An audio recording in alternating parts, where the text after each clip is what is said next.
Welcome to Matthew Felix On Air, people who create, people who make a difference, coming to you from San Francisco, California. Hope you had a great week. My main focus continues to be the release of my new book, Porcelain Travels.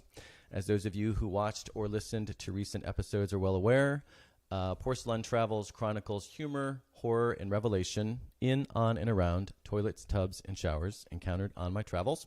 I am delighted to say that Porcelain Travels has been a #1 new release in 4 Amazon categories: travel humor, literary travel, solo travel, and budget travel. And I am just as delighted to say that my aunt texted me yesterday to say that she had laughed out loud so hard in the first story, the first chapter, that she cried. Now, that was a relief, because when she told me she bought the book, I got a little nervous, and I said, hey, just remember there are a few stories that are not necessarily for the squeamish. So to find out that the story worked for her, because if that story works for her, then she's going to be fine with the rest of the book. Then, like I said, that made me really happy, and it was also a relief, because it means that hopefully my attempts to go there in a sort of literary fashion, more or less, were well received and palatable to most sensibilities. So I got some feedback from some other members of my family this week that I was saying porcelain wrong. And my dad informed me that I was, and then my mom and sister agreed, and so I looked it up in the dictionary, and lo and behold, for the past 2 or 3 weeks, I've been pronouncing the name of my own book incorrectly. So I'm not sure why I bastardized that pronunciation, but I appreciate my family getting me back on track, and now I actually know how to say the title of my own book, which is always good, especially from a marketing perspective. Porcelain Travels is available on Amazon, Barnes & Noble, iBooks, and just about everywhere else that paperbacks and ebooks are available. And I'm told to make great gifts, so please order yours today, preferably for your entire extended family and all your friends. My next event related to Porcelain Travels is this Friday, December 7th, when I'll be part of an event at the Corte Madera Book Passage. And the event is in honor of author, filmmaker, and Litwings founder Erin Byrne's anthology about Morocco, vignettes and postcards from Morocco. And it takes readers on a whirlwind trip throughout Morocco, from Casablanca to Tangier, from the crush of Marrakesh to the solitude of the Sahara.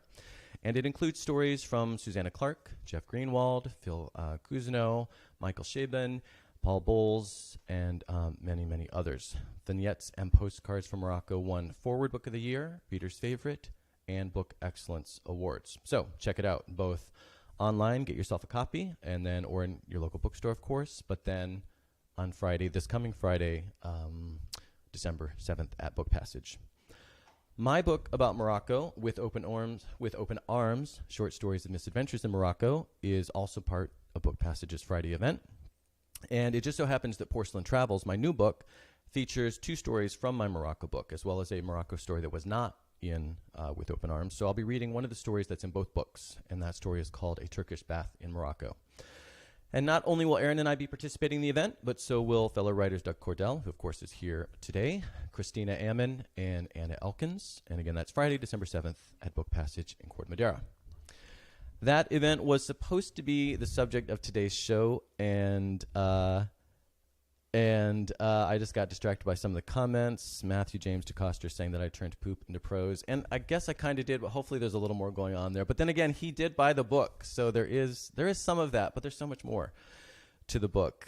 And now Susan Violante is saying that she thought she had been pronouncing it wrong, but now she knows that she was not. So not only was I pronouncing the title of my own book wrong, but I was confusing my readers. So what a mess. And again, I have my family to thank for setting me correct. Okay, so where was I in my intro here? Let me not read the Facebook comments for a couple minutes till I get through the intro so poor Doug can actually join the conversation here. Okay, so like I said, that event, the Morocco event that's coming up on this Friday, was supposed to be the subject of today's show, and to a big degree it still will be. But I got this, apparently Erin, who again is the event organizer, got really shit-faced last night and has a really, really bad hangover, so wasn't able to make it today. I got this weird, garbled message at about 4 a.m., something about having 3 too many, and I told her to take a B vitamin complex, because that's usually what helps me when I'm in those sorts of situations, but I guess it wasn't enough, and she wasn't able to make it in today. So Erin, if you're out there listening or watching, we're praying for you. And I want to thank you for the opportunity to write this show, not once, but twice, because it was great to get a second chance to rewrite the show. No, but in all seriousness, Erin is really sick, and so we hope you're feeling better. And you shouldn't drink as much as you did last night. Okay, still going to talk about Morocco, but we're going to talk a lot more than originally planned about storytelling, because Doug, again, who's here and I'm about to introduce, is a master storyteller. So we're going to talk about Morocco storytelling and Moroccan storytelling. But the last thing I want to mention before we jump into things today is that next week I'll be doing my last show of the year. And that will be, I will be featuring Savani Babu, who will be she's been on the show before. She is one of the founders of Hidden Compass magazine, an amazing photographer and also a fantastic writer. And she is writing an article right now about dark sky conservation. And I'm really fascinated by this subject. As soon as I heard that she was working on this, I said, I want to have you on my show to talk about it. So this is a movement to, as the name suggests, protect areas of the sky from light pollution so that we can see the stars and just be kind of more aware of what's going on out there and our relationship to the bigger, badder world. So that should be really interesting. Now, though, without further ado, like I said, it's time to talk storytelling, Morocco, and much more with Doug Cordell. Doug Cordell is a national public radio storyteller, an Emmy-nominated writer and international speaker. His true life radio stories air on NPR's Snap Judgment and APM's Marketplace, and he has been a featured performer and teacher at theaters, schools, and organizations across the United States and abroad. His talks and workshops on the power of storytelling have been conducted for a wide range of corporate, nonprofit, and general audiences. He is a member of the Writers Guild of America and has a Master's of Fine Arts degree in dramatic writing from New York University. And last but certainly not least, his television credits include PBS, Disney, and Nickelodeon. Welcome, Doug. Thank you. So, as I said in the intro, you are a storyteller, and we're going to spend a lot of this conversation today talking about storytelling, both here and in Morocco. Can I just ask you a quick question? Please first? do. How were you pronouncing porcelain? I know, I almost didn't say it because I'm so embarrassed. It's not that I almost didn't say it, it's that I didn't say it. I was saying porcelain. Okay. Which really isn't that different. Right. And then my mom said, well, I just assumed you were doing it because it sounded, affected or whatever. And I said, no, it's just that's how it was coming out. So, and then Matthew has just said it sounded more exotic. And so it makes it worse to think that people thought I was doing that on purpose. I like that, to, I don't know. Porcelain. Yeah, I honestly, that's just what was coming out. So who knows? Well, now I know. Now we all know. But we don't know why, and we probably never will. Okay, so before we jump into storytelling, when I have subjects like this that I can actually go onto Wikipedia and find out a little bit about before the show, I like to do that and just see if I can dig up any interesting facts. And so I'm going to throw out just a few things that I found about storytelling on Wikipedia, but it's going to culminate in a question for you. Fair enough. So listen carefully. Okay, so according to Wikipedia, which, by the way, I just, I think it was Giving Tuesday or something this week, right? There was some giving thing. It was. And so on Wikipedia, they gave the whole. They blasted you. So they blasted me, and you know what? I gave. Because Wikipedia, well, yeah, I mean, I go to them constantly, and I never free. have, and I should. Cause really? I use it. You've never given or you never used them? Never given. No, Yeah. I've used it. Yeah. I'm admitting publicly now that I have never given to Wikipedia. And this is your chance to make it right. Giving, it can be giving but Sunday I do night. say porcelain. I don't say porcelain. So Well, you're a little more cultured than I am. Clearly, as apparently are most people. I'm cheap but cultured. Whatever. At least you know how to say it. Okay. And let me know if I mispronounce any other words during today's conversation. Please just stop me. I'll let the Facebook people. The Facebook folks wait. We've got a lot. Hello from Roatan. So where's Roatan? Do we know what Roatan is? Okay, someone's in Roatan. Sherry's in Roatan. Sounds like New Jersey.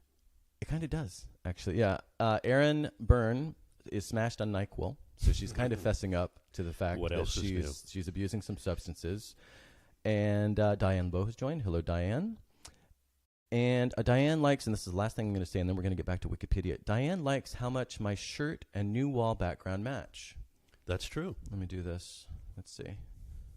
It does go pretty well together because I've even got the little dots that kind of go with the. Yeah. Wow. this is all coming together. Sad that it's Very my second to nice. last show of the year when it's just finally like really coalescing. Really? Yeah, you figured that out. Okay. Wikipedia quote. Yeah. Storytelling describes, there's no sometimes in there, the social and cultural activity of sharing stories, sometimes with improvisation, theatrics, or embellishment. Every culture has its own stories or narratives, which are shared as a means of entertainment, education, cultural preservation, or instilling moral values.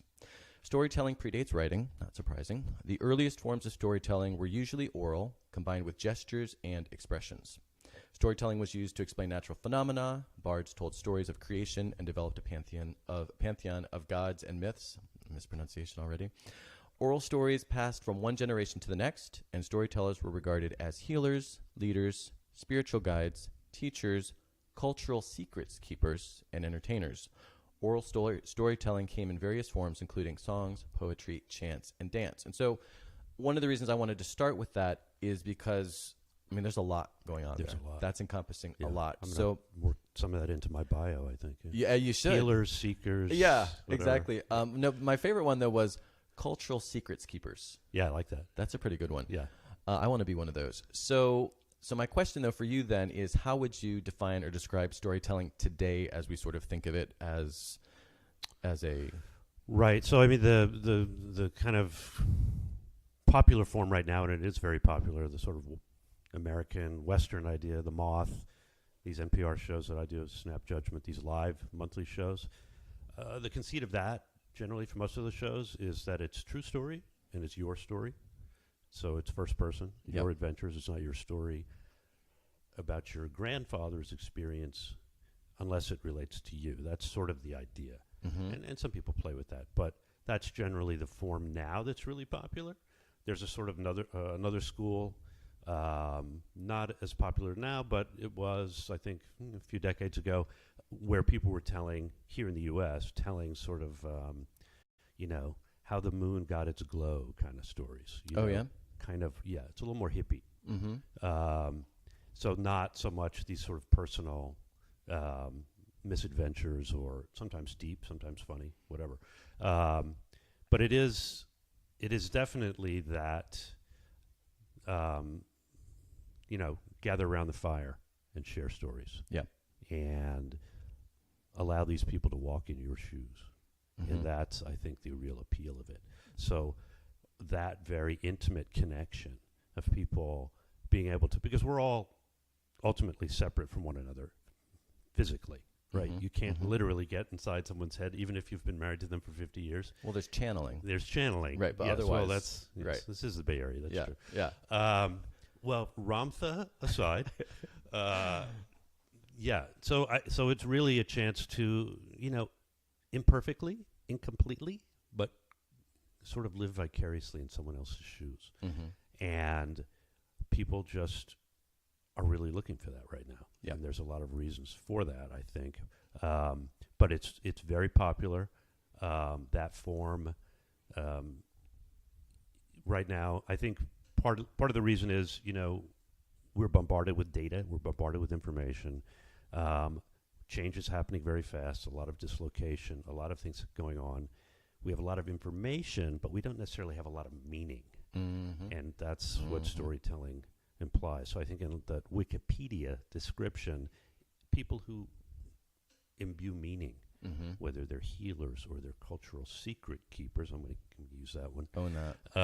Own that one. Yeah. So so both for the audience and for ourselves, I teach storytelling a lot, and sometimes it's folks that really want to do it professionally. Sometimes it's folks that just want to work on presentations at work, like instead of doing a PowerPoint, like create stories. And we're going to talk about your teaching. Yeah. Yeah. And sometimes it's just people who want to learn how to tell stories at cocktail parties. Yeah. And what I always tell people is, just tell the story the way you would tell it to friends over wine. Okay. But even in those cases, it's really that intimate connection that's very exciting and trying to interesting get to people. that. Yeah. So a couple of sort of very specific questions, again, about kind of describing what storytelling is. So because there are also, you say that there are a lot of storytelling events. Well, there are also a lot of reading events right now, particularly around here, which I love. But I think storytelling is typically you're not reading. Is that one of the defining you're not up criteria there as well? There's no pages, Right. And depending on the performer, sometimes it's memorized word for word. I don't do that. I did that when I first started. It's not a great idea unless you really know the thing really well. Because it's like if you get tripped up on one word, it's kind of like a kid who's reciting the alphabet and they get tripped up on like L. Right. And then it's like, what comes next? Right. But generally, there's no notes. It's live. It's a performative art, right? So form dictates content. So a lot of times, and folks who are coming at it from a writing background, which is my original background and how I got into it, you need to be able to sort of transform that into an oral form and a dramatic form. Right. It's a dramatic form. It's a live audience. They're there. You want to get them, hook them, and keep their attention. So the form is very different, right? You wouldn't begin a story. You wouldn't walk out live. You can do this if you're really skilled, but you generally would not walk out and begin it the way you might begin an essay. You wouldn't say the clouds drifted slowly across the sky that morning as I started my car. Right. And people would be like, where's this going? Yeah. You would more likely come out and say, I didn't know when I got in my car that morning, this was going to be the worst day of my life. Right. And then you back into the story. Right. And I noticed that just when I'm preparing for this show. Right. I read all of my notes out loud a couple of times for that very reason, because the written word versus the spoken word is very different. And sometimes I'll get things from guests, you can use this, but then I still have to adapt it because it has to feel like it's natural and that it's part of the conversation. It's a different form. It's the difference between writing an article and a speech. I used to be a speechwriter. Yep. And writing an article about something and writing a speech, because a speech is an oral presentation. I had a funny experience where I wrote for children's television for a while, and I did a story about that. And in that story on the radio, I talked about getting a job writing a show about a family of vowels that play winter sports. And I met somebody at a show, and they were like, I love that story you did about a family of owls. Right? Because because it was originally a written story, you can't separate the F and the V sound live. So I had to change it. Family of punctuation marks. Oh, that's good. That's good. Okay, so and then what about the overlap with stand-up comedy? Because a lot of the storytelling that I've seen, a lot of it is trying to be humorous because we all like to laugh, and that's if you can make people laugh, which is difficult to do, but that's probably going to be pretty successful and memorable. But it's not stand-up comedy. So where do they kind of intersect, and how would you distinguish? The other thing about doing a funny story is you know if you're doing well. Yeah, You also know if you're doing badly. Yeah, pretty whereas quickly. with a more serious story, you're not sure if it's connecting or not, right? Right. Until later. But I would say, first off, the most obvious overlap is in the form of the show. A lot of people ask me, what's a storytelling show? So it's basically like a stand-up show in terms of the structure. You got a host and usually 5 or 6 storytellers who do like 10 minutes each. Sometimes there's a theme, sometimes there's not. But it's a totally different form. So it's a 10-minute story that got that 10-minute arc, right? Okay. Beginning, middle, and end. And obviously comedy is not that, right? Comedies, and I've done stand-up as well, not nearly as much as storytelling. Totally different animal. Typically in stand-up, if you're not getting a laugh every 20 seconds, you better be building to a really big laugh. Yeah. So there are a lot of comics who do the storytelling shows, and there are a lot of storytellers who try to do comedy. Yeah. Sometimes it works, and sometimes it doesn't. Exactly. It's a very different. There are some folks who can do both really well. Yeah. But they're not a lot. Yeah. So how did you get into storytelling? When did this start for you? I went to graduate school for playwriting. Got my MFA at NYU. So I learned a lot. I didn't realize it at the time while I was complaining about the program, that I actually learned a lot about dramatic structure. And I draw on that all the time now, because it was basically story camp. Yeah. And then out of that, I got a job writing for kids' TV, and I wrote speeches for the government and for corporate folks, and learned that form. And then I started writing my own essays for magazines, personal essays, and then started doing readings. Not storytelling, but a lot of readings, and then these storytelling shows. And then I started doing the radio stories. I just pitched Marketplace, And then I pitched Snap Judgment and started doing my personal vignettes. And that's how you did it. You just pitched in. I just pitched. A Marketplace does. They call it a commentary. It's only 2 minutes. It's like in the middle of the show, and usually it's like Robert Reich or somebody who knows something about the economy, talking about the unemployment rate or whatever. Yeah. But every once in a while they'll have some writer who'll do like a kind of humorous story with a vague economic angle. Yeah. So mine, when the movie The 40-Year-Old Virgin was out, I did one called The 40-Year-Old Roommate, which was basically about being in your 40s and having a roommate, not a lover, but, someone who puts their name on their milk. Right. Because of the economics. The economic angle. But still mostly a humorous. The housing, exactly. Yeah. So, and I learned in that in 2 minutes, basically 310 words, you can have a story have a beginning, middle, end. Yeah. And pay off. Yeah. And actually have some emotional depth. Yeah. In 2 minutes. Yeah. That was really good. You really have to be like, do I need that word? No. Right. Need that word? No. Right. So then from that, the live shows started happening. Right. That really took off. Okay. The Moth started doing it way back. Yep. But then just more and more. And, the shows sort of come and go like comedy shows, but there are a number of monthly shows around the Bay Area, in L.A., in New York. And in fact, it was actually featured on Girls, the HBO show Girls. I'm trying to remember that. The last episode, I haven't seen it, but I read about it. And it's a storyteller in New York. He's a storyteller. His name is Adam Wade. I think he was profiled in the New Yorker. Yeah. And he's in the episode, and it's because the main character, I'm blanking Lena on Dunham's Dunham's character is going to do a storytelling show. Okay. And I she's saw it, I got don't all remember these it. notes, and he's coaching her, saying, no notes, you have to get up there and do. Huh. So that, was just sort of, it's that cultural moment where it was featured. How much it's kind of, right. So then the live stuff is where, a lot of this is what's happening now. So, going back to the Wikipedia thing and just what storytelling has been, it's preserving culture, and it's, it has all of these just monumental roles, and it plays all these monumental roles in society and culture. What would you say storytelling, what's its place kind of in society today? Is it really more just about sort of entertainment and the art itself, or what would you think? What would you... I could sort of armchair psychologize and cultural analysis here. I'll do that. Why not? Whatever. I don't know. My own feeling is, why is it so popular right now? Yeah. I think we really are hit with so much information, and then and things are happening so fast, and with social media, with everything, it's very difficult to sort of find a genuine, authentic experience, or what is that, right? And I think that this is just an opportunity for people to go see somebody live or on radio, which is a very intimate medium, right? It's just you and that voice of that other person, and I love radio, and that intimate connection, or someone getting up there live and sharing a very personal story. I think there's just a hunger for that. Yep. And that's what's happening in whatever form it is, even the forms that are more fable-like in other cultures, or the earlier forms that I talked about here. It's still that same thing. It's very low-tech, right? It's just somebody with a mic, and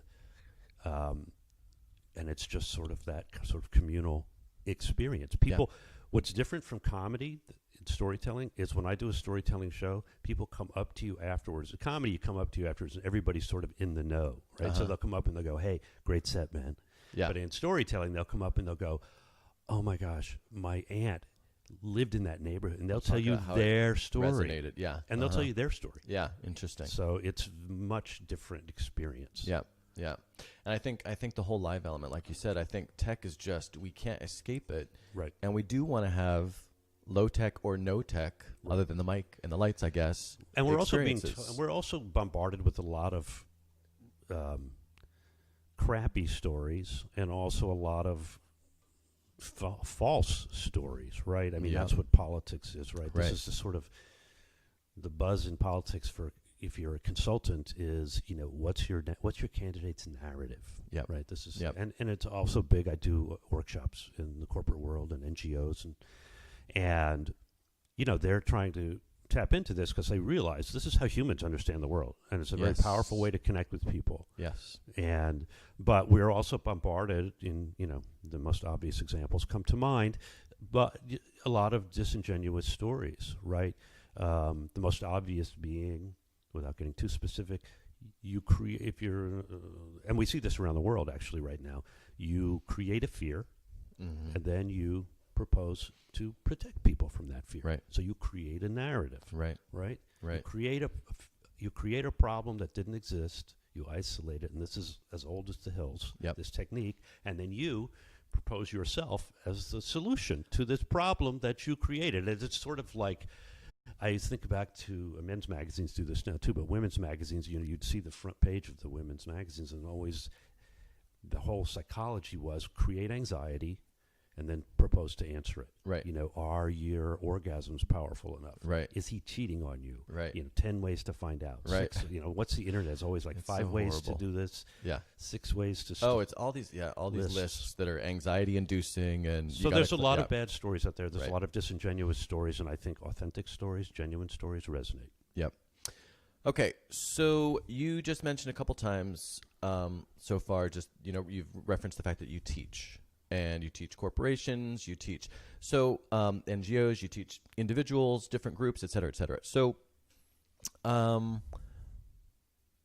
in the context of that, and then I'm going to ask you about some of the basic premises that you teach, but just in general, before we get to that, what makes a good storyteller? A good story? Oh, that helps. That helps, Yeah. but that's probably not all of it. No, it's not. Yeah. I mean, that's when I'm first working with people, that's what you really are trying to work with, is to help people get a good story. The story itself. I mean, in terms of how to perform it, some of that is just intuitive, right? Some people are good performers, Right. and some people are not. But it's that kind of, it is that difference, understanding that it is a live form, that you do have this audience out there. You want to grab their attention. You want to pull them along. You want to keep that attention. And just those kind of techniques that you can do, little things like, instead of saying, and I said to her and she said to me, you just go back and forth and go like, what? Yeah, that's what I asked you. What do you mean? You Assume the roles. and do it. Yep. Right. Without doing necessarily solo theater where you're literally becoming these different characters. And it's how we naturally tell stories to our friends. This is what I tell people. Think of the way you're sitting there with a few friends over wine. Yep. In my examples, it's always over wine. Is it red or white? For me, red. Me too. Yeah. Okay, cool. But I'm there with you then. Yep. you use whatever works for you. Whatever, yeah. Bourbon. And we do this naturally, right? If we're recounting a story of our day, we naturally withhold really big information, but we give enough ups. We set it up To bring them along yeah, with us. I was waiting at the bus going to work today, and I have this new job, and I'm really nervous about it, and I'm running late because I'm always running late, and this bus pulls up and splashes me, blah, blah, blah, and that's the beginning of some adventure. Right. And we'll just naturally do that, and that's what I try to encourage people to do on stage. Yeah.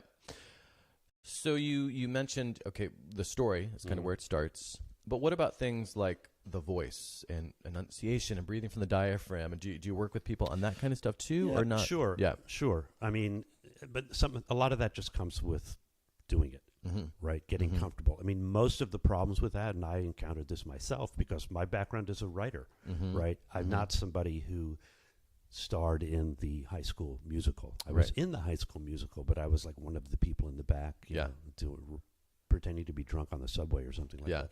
Yeah. But so I had to learn a lot of that. And which is good, right? Because the people who are naturals at it don't make good coaches generally. You look at sports, it's like the manager of the team is usually somebody who was sort of a mediocre player, not the stars. Right. So I had to learn how to do all that stuff. So I know, and most of it is people are just so nervous and self-conscious. People don't realize they need to really project. They need to generally slow down. Yeah. Those two things, slow down and really project. And also in terms of the actual content, you sometimes, because it's live and people come in and out in their attention, I do, right? I'm at a show. I don't care how compelling somebody is. At some point, I'm thinking about, I got to go to the dry cleaner tomorrow, right? Right. So sort of need to hit the nail on the head. Right. 2 or 3 times Yes, for people to drive it really home. get it. Mhm. And a lot of writers, a lot of artists feel like that's hacky. I don't want to be too obvious. They want to be elusive. They want to be creative. And Right. and in the written word, you can do that. But live, it's much more different. difficult. Right. Uh-huh. Because people can read at their own pace. Yeah. And if they don't get it, they can go back. But live, you can't do that. Right. Right. You're there. Yeah. And if you check out for 30 seconds, you're like, now who's he talking about? Right. now? Right. So Where you need was to that? really, really sort of, put it in bold relief. Yeah. Yeah. So, so you mentioned corporations. Yep. So why would And NGOs, government agencies. Yeah, but give me an example then of why would a corporation, for example, or an NGO, why would they have an interest in storytelling? Why would they bring you in? So sometimes it's for, kind of team building exercise where they want to get people out of their comfort zone. Mhm. So like in the tech world in particular, you've got a lot of folks who are, they're working at their desks or doing coding, whatever they're doing, or marketing or whatever. This is to get them out of their comfort zone a little bit. And sharing personal stories, that's, that has that bonding experience for that group. But also the content is relevant, right? It's a way of delivering information that's less data points Yeah. and facts, Yeah. and actually telling a story that's going to stick. Your facts and your statistics, that people will forget, but they will remember a compelling story that illustrates it. Can I say something along those Yes. lines? So I found something again. This is on Wikipedia. Thank God for Wikipedia. This is why I gave to Wikipedia this week. But it speaks specifically to that. And it's something that I had heard before but forgotten about, and I just think it's really fascinating. So again, I'm just going to read the quote here from Wikipedia. Quote, "Our brains are far more engaged by storytelling than by cold hard facts, as you just said. When reading straight data, only the language parts of our brains work to decode the meaning. But when we read a story, not only do the language parts of our brains light up, but any other part of the brain that we would use if we were actually experiencing what we're reading becomes activated as well.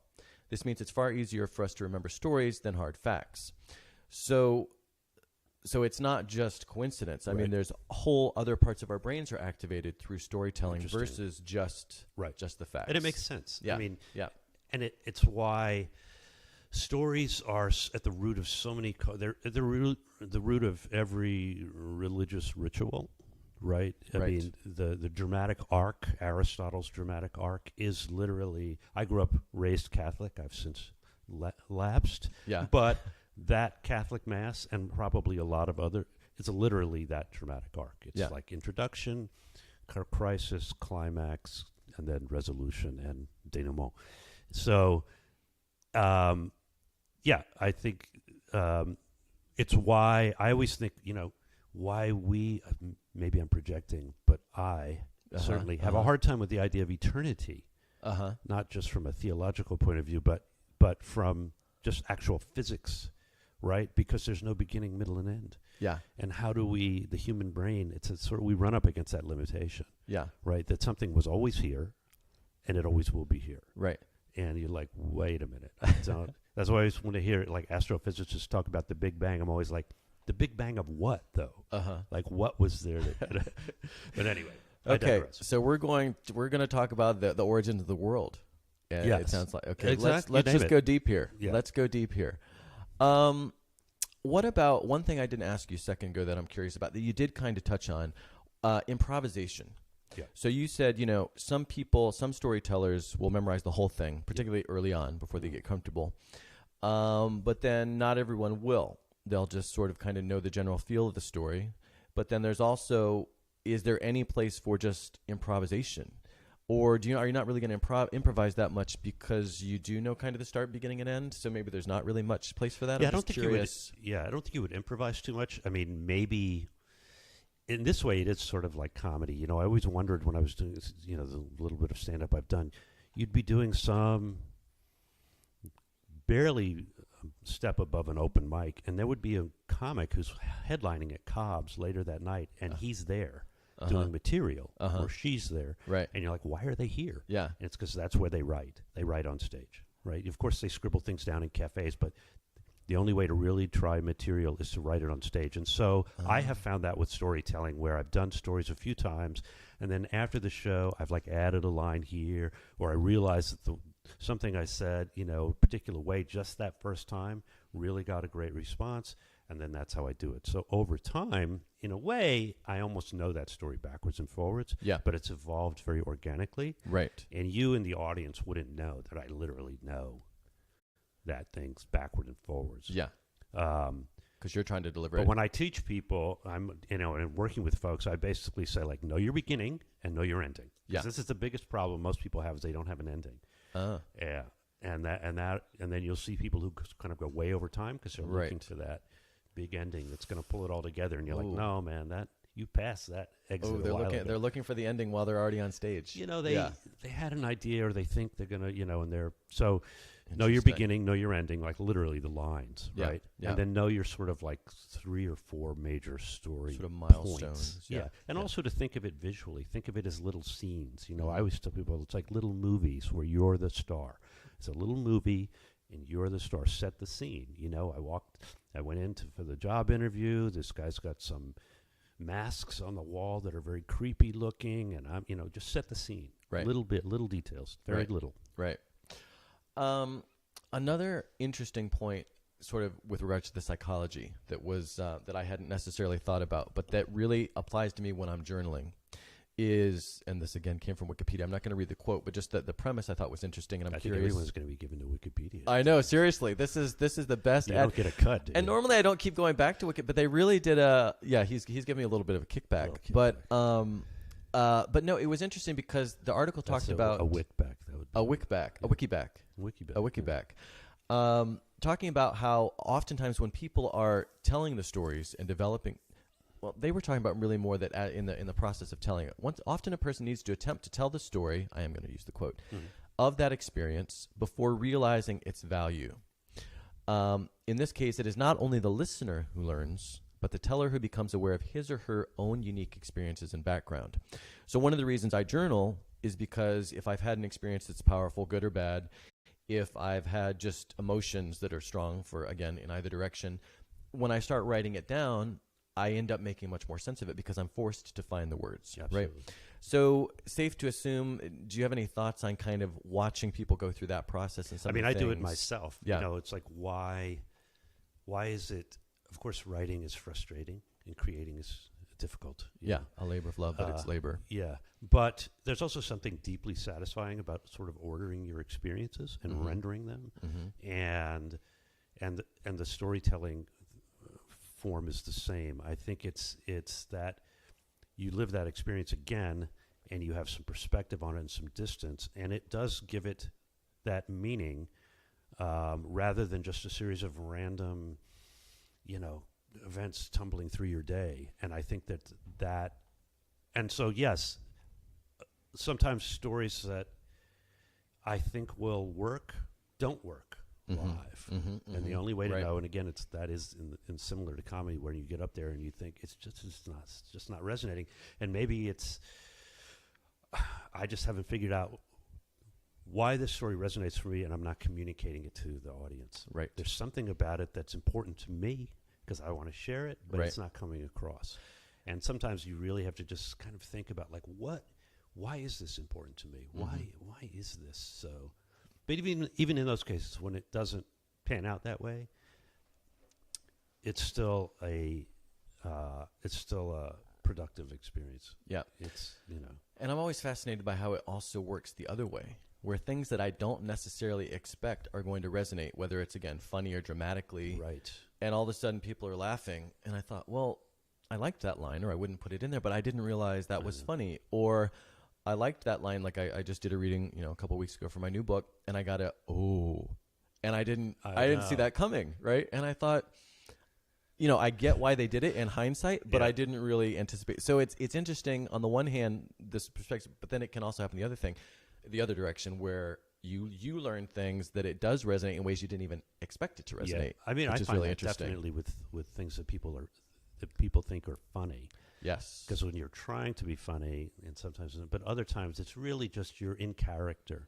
Right. You're in the character yourself as a character. Yep. And there's just something about the way you that voice that strikes people as funny. Mm-hmm. And then again, like you said, other times you do something and I think it's sort of funny, and people will go, they'll go ooh, or they'll go aw, like that, like they feel sorry for you. Right. And I'm like, it's just a funny line, Right? It's not that bad. Right? Why are they pitying me all of a sudden? Yeah. Okay, so let's change gears here and let's talk about Morocco. Okay, we're not going to change gears that dramatically. There you go. We're not going to change gears that dramatically because we're still going to talk about storytelling. But let's talk about Morocco in general a little bit, and then we're going to work our way back to storytelling. That, of course, is why Erin invited you today and to Friday's event. So can you tell us how you and Erin crossed paths and ended up in Morocco together? Sure. So Erin's partner in deep travel, Christina Ammon, saw me do a storytelling show in Oakland and came up to me and started talking about this deep travel packages they were going to do built around storytelling. They often do them around travel writing and that sort of thing. And they wanted to do something different and do it around storytelling, and asked me if I was interested in being the sort of resident storyteller on that trip. And of course, what would you say to that? I said, yes. Sure, sign me up. Yeah. And so, and I had been to Morocco myself when I was just out of college. That was my next question. Yeah. Many years before. So I was sort of interested in going back and seeing what it was like there. And so, I was a sort of storyteller along for that to teach storytelling to the folks there and work with Erin. And Erin was teaching them writing and her particular spin on that. Yep. And then have everybody perform at the end, which we did at the end of the thing. So it was a great experience. Yeah. So so when you went the first time to Morocco, did you go by yourself? Did you go? No, I was with 3 college friends. Okay. A friend of mine in college had gotten to know a Moroccan kid through an exchange program. So their family put us up in Casablanca. Yeah. And we were there for about 2 to 3 weeks. We were there for a long time. And then they basically asked one of their cousins to go around Morocco with us. Nice. And he took us to Fez and Marrakesh and Rabat. So that was our first experience. We were 4 clueless 20, 21-year-old American college kids, and with all that implies for young men, not, particularly obnoxious, but, not quite worldly. Not quite worldly. Yet. No. And so what did you had think? never been. I mean, it was overwhelming. Yeah. It was overwhelming. I had traveled to Europe. I had been abroad, a few times. But it was, it's an old culture. Yes. And it's a monarchy. Yes, it is. And it was even more of one then. Yeah. And so, and it's traditional culture. Mm-hmm. So it's just, it's very different than even traveling around Spain, right? Which is right across the way. Right. So it's amazing how much a body of water can... Very short distance. Right. Yeah. So that was really interesting. I mean, it was an amazing sort of, it took me a while to even digest all of it when I got back from that. And then to go back, all these years later, and see what had changed and what hadn't changed, was really interesting. I'm an older person myself too, and I've traveled a lot more. But that's what happened. Yeah. But it was really interesting, and this time to go there and actually work with Moroccan storytellers and perform with them, which was just an amazing, to really be much more connected to the place. Yes, and with the venues, the cafes where we performed. Yep. So before we get to that, though, because I am going to ask you about the performance and some of your interactions with the Moroccan storytellers. Mm-hmm. But you just said, it was interesting to see what had changed and what had not. And we're talking a few decades or a couple decades or whatever. So what were some of the things that stood out, whether things that had changed or whether things that had not changed or a little of both? I would say, to me, it seemed like mostly things had not changed a lot. That was my impression. Yeah. And I'm a very political person, so I'm always like, what's the political situation here? Yeah. So it's tricky. It's different. Yeah. But they've liberalized somewhat. But it's, the Queen has not been seen for a long time, though. Yeah. I think there's still some stuff. No, I yeah. don't know if that's changed. Yeah, but that was the biggest. No, yeah, it's yeah. a monarchy, and Yeah, they have. but it has changed. Well, it's the younger guy now than versus when you were there, and so I'm not saying there hasn't been some changes in progress. But Yes. yeah. So, but in that way, generally, it's still very much the same. And we spent time in Marrakesh, but we also spent time out in the countryside, Moulay Idris. Yeah. And so that's a very traditional place. Yeah, tell me about that, 'cause I haven't been. Women of the, who live there do not go to the outdoor cafes. One of the. It's interesting because even there, you will see young women who are all in Western dress, like blue jeans and things like that, side by side with most people in very traditional garb. But the women, they're saying if they wanted to go to a cafe, they would go to the next town over. The next town over. Yeah, where it was okay, but not in your own town. I don't know. Wow. This is what they were saying. But No, so there's a lot of traditional, and of course, coming back to wine, you can't just walk around with a bottle of wine.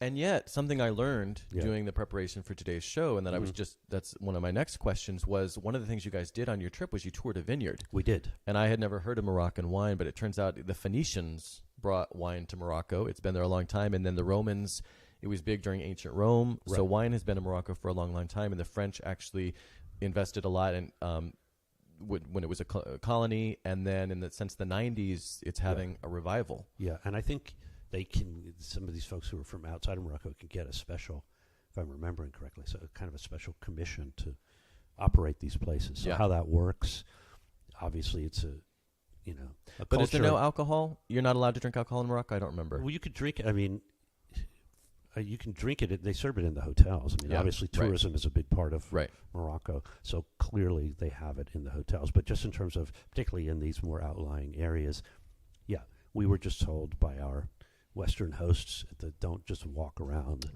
toting a bottle of wine. So, and then you had to drastically change your behavior. Exactly. What? I can't carry this around like I do at home. Like I do at home. I can't carry this around like when I'm driving. Yeah. Not allowed to do that here. Chugging from some Cabernet. So why was so again? Like I said, I've been to Morocco twice. It's probably been 10 years ish, maybe a little more.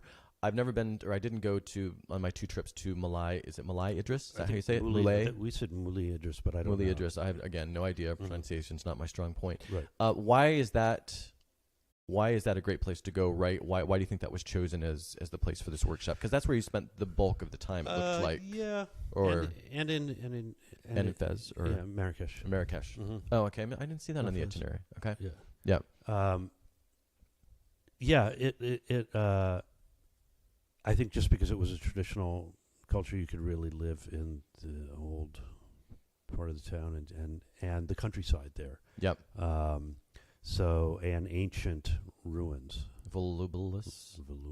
I was going to let you say that. That's dangerous, but I think they came out okay, actually. That's right. Yeah. So I think for that, to give the folks on the trip a real sense of getting off the beaten path, which is what deep travel does, right? It's not your typical travel package. These are folks who really have connections. Erin and Christina and Anna Elkins, who's also on their team. These are folks who they've gone to these places several times. They do the Morocco. They've done Southern Spain, and Mexico. Yes, definitely Mexico. Yep. And they know, they've gotten to know folks there. They've built relationships. They know the places. They know, so you get that a very intimate experience. So I think that's part of the appeal. It's a small group, that goes, which is also nice. 10-ish or something. Yeah, 10, 12. And so you really feel it's not a typical kind of tour package thing in any way, shape, or form. So I think that was part of it, was to get people off the beaten path, the places that people would usually go, and get some more of that experience. Yeah. I mean, you are really in traditional Morocco. Yep. Out there. All right. Sounds cool. Okay, so the deep travel workshops I think they're mostly like writing and photography normally. Yeah. Is my impression. So I'm curious. They said let's do storytelling on this trip. How can we've kind of probably touched on this a little bit, but I'm going to ask the question anyway in the context of this workshop that you did specifically with deep travel. What is it that storytelling, the art of storytelling, can bring to writers? Because not all these writers necessarily want to be doing storytelling. So presumably, if they're going to participate in the workshop, it's because it's going to benefit their writing, I'm guessing. Yeah. So, I mean, we talked a little bit about story structure. What else would you say, or how else would you say these writers are specifically benefiting with regards to their writing through learning about storytelling? Well, I mean, I think no writing suffers from being more dramatic, right? Yeah. And just being able to grab your reader, your listener, your viewer, and really create that dramatic tension, even about a very small thing. This is what I often tell people. It could be about something like a job interview. It could be about being stuck in an elevator for an hour, which for some people would be a traumatic experience, right? Sure. It could be a small thing. A bad date, these kinds of stories. Everybody loves to hear bad date stories. Right. But, or something more dramatic, right? But it's all about creating that dramatic tension. And then, so whether it's an essay or even a speech or whatever it is, or a presentation for work. Again, a corporate sort of thing, Anything, right? yeah. You want to create that dramatic, you want to set it up, you want to intrigue people, you want to grab their attention, and you want to leave some unanswered question that presumably you're going to answer in the course of this. And it can be abstract, right?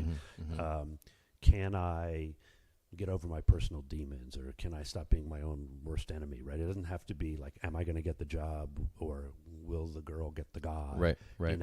Which are easier to just see what in playwriting, they call it the major dramatic question. In Jaws, will they kill the shark?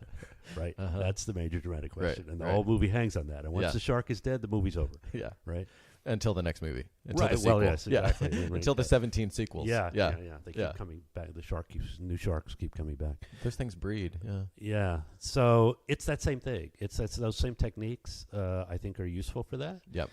And also, it's just the physical act of there's something empowering about that, taking your personal stories and getting up there. Not everybody on that trip were writers necessarily. Some of them probably photographers, and also folks who were just sort of interested in taking that trip and learning more about storytelling. Okay, yeah. Writers informally, and I think those people, it was fun for them to really do something that they would never do. Most people don't get up in front of a group of people. It is the number one phobia, apparently. Right. More than, what was I reading? This is the number one phobia. Some comic was talking about it, more than death or something. So it's like people more than death. Wow. That people would rather. And this was his line, that people would rather be in the coffin than giving the eulogy at a funeral. Okay, that's good. So to get people to get up and do that is very empowering. Yeah, it is heady, and I know you've done a lot of readings, you've done a lot of this stuff, and now you're doing this. Now I'm doing this. It builds on itself. Yes. Right? Yeah, that confidence. And I think that confidence then informs your creative work, whatever that is. Yeah. How did you, because a lot of writers, talking about more the writers or the other people who might, for them, it was just getting out of their comfort zone. What do you tell them to kind of deal with the nerves and to kind of get themselves out of their comfort zones? So we had classes with the group, right? With Erin and myself both teaching different aspects of things. And then working with people individually, one-on-one with their stories. We were traveling by train. It was kind of fun because I realized standing in between cars on a train is a really good place to practice your story because it's so loud. You can project. Yeah. You can't do it in the train car. Right. But you can stand there, me and the person who's working on their story, and really just do their story for me. I think for a lot of people that was just doing it for me. I'm just sitting there, and they're standing up, and I always tell people, stand up. Yep. It's different. Yep. Being standing up. Your voice is different. Everything is different. It's not the same as sitting in a chair and doing it. And if you're going to move around. And then just doing that, for me, I think for a lot of people, that sort of dry run and working on it and kind of going, that's really good. I think that would be a really good ending. Let's say that's a really funny line, like whatever it is, or powerful beginning. And people took to it. They generally do. You know, I mean, obviously these are people motivated to take this trip and engage in it, but it's still intimidating. No, I mean, I may be motivated and engaged to do something specifically because it is so uncomfortable for me. Yeah. So good for them. But I think, I think that makes a lot of sense. Having someone there who's the expert that's giving me this one-on-one attention is really going to help me. I can mess up. He's already seen it all. There's nothing too horrible or stupid or wrong that I can say or do. So having that one-on-one attention has got to be really reassuring. And people, have the usual things they're freaking out about, which is like if I forget everything. Right. That's a big thing. Actually, you know what? I still have. So I did do a lot of theater in high school, but I haven't done any for a long, long time since high school, I guess, other than this kind of stuff. But actual theater, I haven't done since high school. And I will have dreams periodically where I'm on stage forgetting my lines. And you're naked. And I'm naked. And, and everyone's pointing. Yeah. But it's interesting because at the time, I mean, I obviously must have had some anxiety, but it surprised me that 10 years, 20 years, 30 years later, I would still have the echoes of that anxiety coming up, Yeah. I've had those moments, where, and again, this is why, it's tricky to memorize things word for word. Right. Actors call it going up, right? Mm-hmm. When you just completely, you don't even know what play you're in, much less what line comes next. Right. But and for the audience, it probably looked like just they barely registered because I've seen video of it, but in my mind, it felt like 2 minutes where I'm like thinking, I'm looking at my feet and thinking, what comes next? Right. So I think for a lot of people, that's what they're freaked out about. And I just try to tell people, don't memorize it. Think of your chunks and think of it in these scenes, like in the office, in your car, the talk with your boss, the date, whatever it is. And don't freak out about it because the audience doesn't know what you didn't do. Say. Right. They don't know. Right. You don't need to or make a joke out of it. Mm-hmm. Just say, it's still so traumatic. I'm freaking out about it right now. Right. Whatever it is, something. Yeah. Just have fun with it. It's okay. It's okay. Well, and something I was thinking about, again, as I was preparing for today, because I haven't done storytelling. I did prepare twice for the Moth and not get chosen twice. Here? One in Berkeley, one in San Francisco, which just was That's very the tough thing frustrating. about the Moth. They're just pulling names out of a hat. Yeah, I don't understand basically. it. And anyway, I obviously still have some feelings Yeah, about it. you don't understand why they didn't pull your name out of the the hat. same guy got chosen twice. Yeah. 2 weeks in a row. I didn't get chosen at all. I don't understand that system because I spent all week really preparing. Yeah. So I don't get it. And the other thing is they don't choose. They choose one by one. I don't know if you've been to the Moth recently or no. I haven't been recently. Well, so I'm going for my first time, really nervous, because I haven't done this before. And the big audiences for the Moth, especially in Berkeley. I mean, it was huge. And here in the city, too. But, it's a lot of people. I hadn't done this before. It's different from having my script and reading and all that, as we've been talking about. Well, I thought at least I would know when I get there whether I'm going to go. I understood that I didn't know before I got there. Okay, not so cool, but it's kind of exciting. Mm-hmm. But what I didn't realize is, so they choose a name from the hat. They wait to choose the next name until you've gone. So I'm sitting there through the entire 2 hours. So you don't know. Sweating, trembling, trying to remember my lines in case I do get called next. Yeah. And I didn't know it was like they don't torture. want anybody to leave. That's why. Exactly, which is great from their perspective, but it was torture from mine. So that's why people go back week after week and keep putting their name in the hat, Yeah, but... Yeah, but the thing is, the theme changes, so you can't necessarily use the same piece. No, you have to do it. You have to tailor it, and it has to be kept. And they're very strict about time. Right, which that I appreciate. Yeah, that I get. Yeah.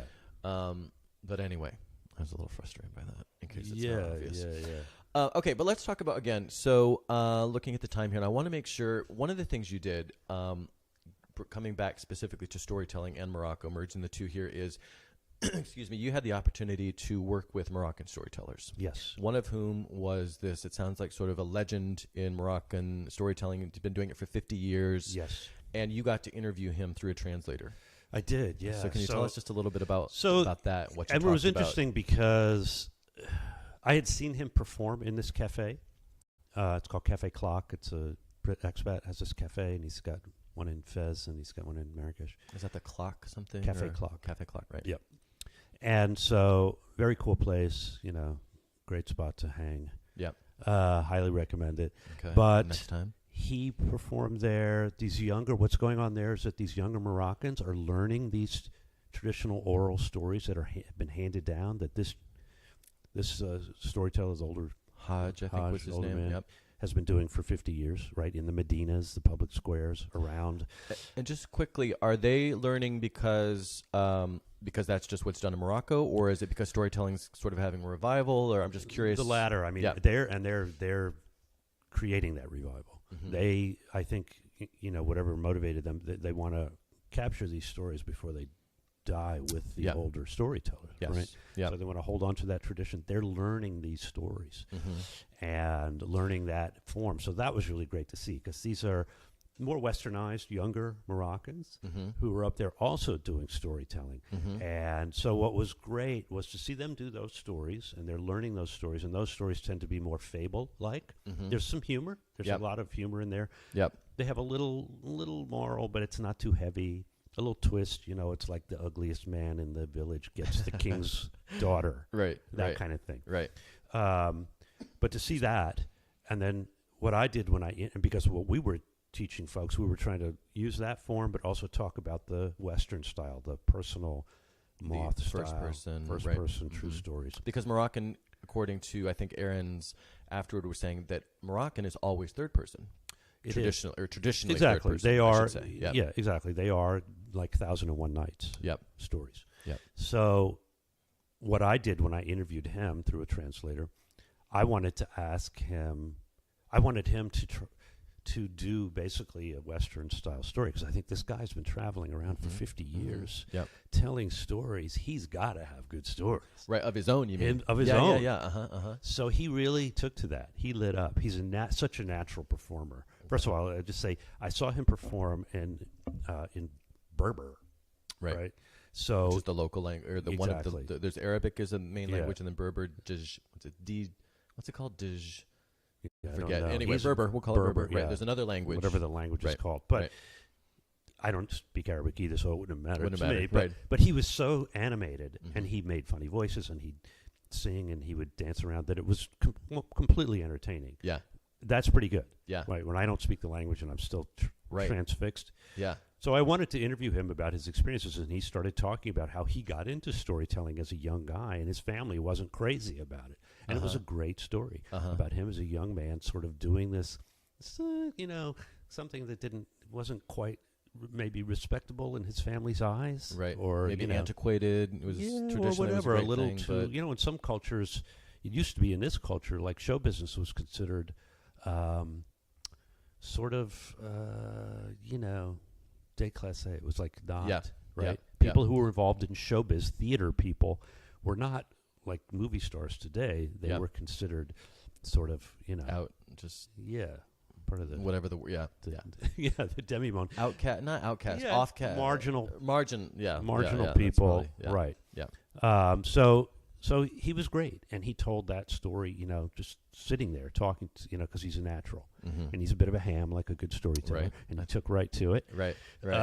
So that was really fun to see. Of course, he could do that easily. And these young Moroccans also, when they were seeing us and what we were doing, and what I was doing when I was performing there, were doing their own versions of sort of personal stories. So they kind of got into it too. And so again, it was really first time fun, probably for them. Yes, it was really fun to see that sort of cross-fertilization of folks. And did it go both ways? Did you guys also do... well, no, you didn't know their traditional stories, so you probably couldn't... No, someone did. One, I can't remember who it was. Someone did that, sort of borrowed that technique to tell a story that was about our group and the trip, but through the lens of a fable. Like a third person. But with a very fable-like quality, which is what their stories have. It was interesting because Christina mentioned, after we heard these stories, and sometimes people would translate to us basically what the story was about afterwards. And she was saying, did you ever notice there's always someone getting beheaded in these stories? Really good to see. They're ancient stories. They're old stories. Old stories. There's a lot of beheading going on. Okay, why? I've got a question here from one of our online viewers. Now, she is high on NyQuil, but why did Haj call you exactly Sheebi? Oh, I think it was gray hair. A gray hair. Silver hair. I mean, that's pretty silver. Yeah. Your hair is pretty cool, actually. It used to be salt and pepper. Now it's all salt and pepper. There's more salt now. Salt, not too much pepper. Okay. Dardija is the word I couldn't think of. I think that's what it was. And then they were all chanting it. We were dancing around. Yeah. We were chanting. Yeah. Okay. I have another, and this is sort of a philosophical question here, but, going back to the point of stories and this fact that their stories are passed on from generation to generation. Yes. So there's so much there, and they're preserving it. And we don't have a tradition like that. Right. So I don't know what my question is. Why don't we have that? I guess, and are there any stories? I guess that's also kind of one of the questions, but I kind of think I know the answer. But are there any stories within our storytelling sort of genre that do get passed down? Like the classics that every good storyteller knows, but I don't. Not in this not form, really, this right? personal story, but, Yeah. but like I said, the sort of the form that was really big, I'm guessing 60s, 70s, the 80s, and it's still out there. Yeah. Like if you go online and you look at storytelling in the United States, you will find these two worlds that don't overlap very much. Yep. And they're still out there, and those people are telling stories that are passed down. Yep. And they are fable-like, but they do, do hippie fables. Hippie fables, yeah, Right. about the moon. About the I moon, think you said, and yeah. whatever. Yeah. But and some are more traditional fables about, for some reason, it's always involving royalty. It's better than beheading. Right. Although actually, royalty There's and a lot beheading of oftentimes overlap. go, Yeah, there's a lot of go overlap. together. So yeah, it's a good question. I don't think people are going to be handing down my stories for generations. Don't underestimate them. But Don't underestimate them. One can Just, hope. just keep doing it. Yeah. Keep doing it, and it's going to Yes. resonate so much that It'll have evolved. people will by say then exactly. into, That's what I'm saying. a You've got third-person time. Story. You've yeah. got time. So two other quick things about, I was just looking at my notes here of characteristics of the Moroccan storytelling that I thought were interesting. And again, I think this is from the afterword of the vignettes and postcards from Morocco book. But Erin was talking the book that we'll be celebrating. the book that we will be Friday night celebrating at Court of Friday, Madeira. Court of Madeira, 7 p.m. December, Book again, Passage. 7 Book Passage, which of course I'll say 5 more times before the end of the show. But she was talking about it, that Moroccan storytelling involves the audience in an active way. And she was talking about how at Café Clock, for example, this is from Erin, I had a little boy sit on a throne as a king, a table full of college kids were the court, there was another guy who was the king's advisor. So it sounds as if they kind of go one step further maybe in involving the audience, or was that... I don't think always they do that. Okay, I mean, that's not typically the necessarily- form really, and even when we were there out in the Medina, there were storytellers. Apparently, according to Hajj, he doesn't do that. It's what you need to get a license from the government now Of course. to do that. Yeah. So you got your little corner, Yeah. but it wasn't even primarily for tourists. It was Moroccans The gathered real- around right. to hear the story, and that form of storytelling. They can tell, they have a story, and depending on how it's working in the crowd, they can do a 10-minute version, a 20-minute version, or, an hour and a half version, and they're really performing. Yeah. They've got a circle of people around them, and they want to keep people there Mhm. and pitching in coins. Get the bakshish. Get the money, get Yeah. the dirhams. So I think it's really, for that anyway, it really is that sort of like, performative art. Go all out. And Go really, all out yeah. and just capture that crowd around you and keep them there, because there's the other storyteller who's just in You've the got other corner. competition. Right. And, Yeah. his crowd is growing. And Well, and you just touched on something else. You said it could go on for like an hour and a half. And then I again think I read in the afterword that Moroccan stories can last days, weeks, Yes. months. that's what I was going I to mean, say. is that true, or was that hyperbole? That's what we were told. That's that what they you were could, told. That they can do that. Those and that's Westerners will believe anything. Yes. Yeah. well, they'll just stretch it out. Yeah. They'll just embellish it. Yeah. And they'll keep adding new chapters, and it's really just to keep people coming back, keep them Throwing in there, the whatever it drums. is. Yeah. Yep. And so that's really interesting, because what they're doing really is stringing out that dramatic tension. Mhm. Right? They're just naturally doing that, and they're gifted at it. But They've been again, doing that's it a an long time. art, and that's a an skill, art, and but to do it on your feet like that, and just improvise For months looking without sleeping. around, because you're like, I'm losing people here. Right. Right. Or I've got a big crowd, I'm going to really string this thing out, or really pull these people along. And that's a real gift. You can do that. So that's what they're doing. It's sort of like now with the kind of episodic television that we have on cable. Mhm. That's really, Which I this love. new golden age of television. Right. The binge That's what watching. they're doing. Right. But there are story arcs within each episode, but it carries But over. then there's a bigger arc. And right. it carries over to the next season. Exactly. And that's why you do the binge watching. Yeah. Right? So that's what they're doing also, right? You're kind of doing both at the same time. You want a satisfying arc within each episode, but you also want it to hook people to keep a longer The bigger arc, going, right. and including to the next season. Yeah. Right. Yeah. So that's a trick. And Interesting. they're doing it amazingly well. Yeah. Now. And so this whole experience culminated in this performance with the Moroccans and the Americans or whoever, whatever nationalities were on the Deep Travel Workshop. And you kind of, again, touched on this a little bit, but the language barrier, it sounds like that was sort of overcome. I think we had people in French, people performing in French and Arabic and whatever the Berber language is called. Darija, I think is what we said. Yeah. Okay. And so how was that English, big? Yeah. And so the audience was similarly mixed. So I mean, enough to me people could understand each of the performances. And it's a live dramatic form. So, I mean, to me, that just made the whole thing like kinetic, really. It just came alive. You could feel it. Yeah, it was great. I mean, it's a rare thing, right? When does that happen? Yeah.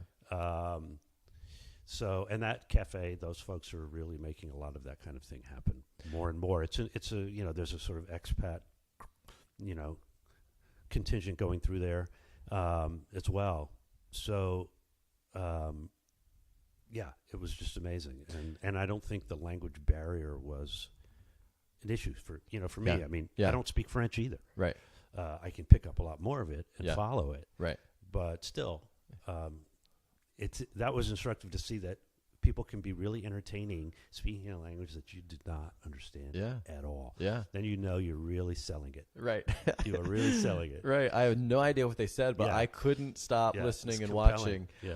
What about, was the audience, I mean, I guess we just talked about the audience. It was such a mix. I was going to say, is the audience there different from the audience here? But you weren't. It's not as if you were in a Moroccan audience, so we couldn't really do it apples to. No, it was mixed. Yeah. It was mixed. Yeah. I mean, and some of them are these young Moroccans who are there to learn storytelling. So they were just wide-eyed and eager and lapping it up. They loved it. Yeah. And I think they just like to see the different style. And also I think they appreciate the fact that we were there to learn about traditional Moroccan storytelling. Anytime we show an interest, right. Yeah, that it was relevant. And this was culture. Something that, and that kind of cross-fertilization was, I think, pretty interesting for everybody. Sounds like it. Yeah. Yeah. So, audiences are audiences, though, right? Yeah. Yeah. Yeah. People are people. Some people are. Isn't that a Depeche Mode song? So, speaking of audiences, Friday's event, what are you reading at Friday's event at Book Passage? I am reading, I'm going to read from Paul Bowles, I can't remember the title of it now. It's quoted in the book. And it is about Morocco. Yeah. Appropriately enough. Surprise, surprise. Paul Bowles, yes. He's kind of known for being has a lot associated with Morocco. A little bit. Has a lot to say about Morocco. Yeah.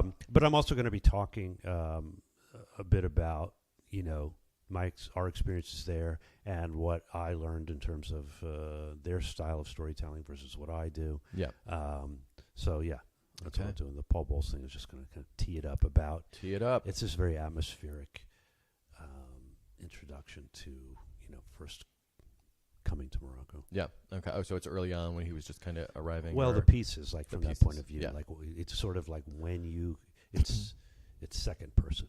Right, it's like when I think so. It's like when you arrive in Morocco, you feel that blah blah blah, something like that. Okay, you like feel that you're being assaulted on all sides, and or in my case, I was specifically referring to my case. Yeah. I was referring to everybody's case. Yeah, well, like everywhere, there's the desert and there's the cities and the countryside. So and there's the port towns versus the right, as we talked about off camera before. Okay, so let me mention a couple of the other participants because we kind of got to wrap up here. And we have mentioned them in passing, but Krista Ammon has written for Condé Nast, Hemisphere, San Francisco Chronicle, and the LA Times. And she, again, is one of the founders of Deep Travel. So she will be here at the event. And then Anna Elkins is a poet and painter. And she's got an MFA and a Fulbright Fellowship in Poetry. She's also the author of The Heart Takes Flight, The Honey Liquor Angel, and The Space Between. And like I said, she's also a visual artist, so her paintings hang on walls around the world. And Erin, of course, assuming she's not still on NyQuil, she's got a whole week to recover. She stays off the booze. And if she stays off the booze, Erin will be telling us more about the book, reading from the intro and the afterword. So a great lineup. And that, again, in case we haven't said that, is Friday, December 7th, Morocco at Book Passage Corte Madera. Sunday on December 9th, or let's see, when would that Yeah. be? 2 days later, December 9th, you will be on KGO AM radio in the Bay Area with host Maureen Langan, who's also a solo performer. That's and right. that'll be at 9 p.m. Yep. And what are you guys going to talk about? We're going to talk about storytelling and also from a kind of U.S.